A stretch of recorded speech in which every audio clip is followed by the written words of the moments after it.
Mona Lisa నీకు చెల్లి అవుతుంది, ఎందుకంటే నీలాగా ఉంటుంది చూడు ఎర్రగా. తర్వాత బొమ్మ మోనాలిసాని నేను మోనాలిసాని గత 10 రోజులు నేను చూస్తాను అన్నమాట. ఎక్కడ అక్కడెక్కడో ఎక్కడది అది కాశీ వారణాసి ఎక్కడో ఏడుందో తెలియదు కానీ అక్కడ తెలుసు కానీ ఏంటంటే మోనాలిసాని చూసినప్పటి నుంచి నేను నిద్ర కూడా పోవట్లే. అసలు మోనాలిసా ఎప్పుడైతే మోనాలిసా ముందుగానే నా కళ్ళలోకి వచ్చింది. అప్పుడెప్పుడు నాకు అప్పటి నుంచి తెలిసి ఇదంతా అవద్దని. ఇప్పుడు మోనాలిసాని చాలా మంది ట్రై చేస్తున్నారు, కానీ మోనాలిసాకి నేను ట్రై చేశాను మీ అందరికంటే ముందు. అంటే మోనాలిసాకి నేనే ఫస్ట్ లవర్ని. అయితే మా పూసలు ఎందుకు అమ్ముకుంటుంది ఎవరు? మీ మోనాలిసా. నేను లైన్ వేసే అమ్మాయి అంతే కదా. నేను ఎవరికైనా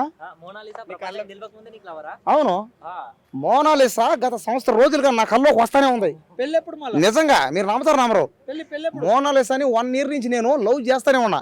చెప్పినా కూడా నువ్వు అంటే నాకు ఇష్టం, నేను పెళ్లి చేసుకోవడం చెప్పినా ఓకేనండి.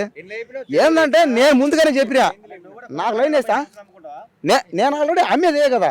నేను పూసలు, పూలదండలు, పూలమాల ఇన్ని అమ్ముకుంటా. నేను కూరగాయలు, పండ్లు. నిజమే, ఏం తప్పే ఉంది? అమ్మను తప్ప అమ్ముకుంటా. నేను అలాంటి వాడిని. అది నా లవర్ కాబట్టి అది కూడా అమ్ముతుంది అంతే.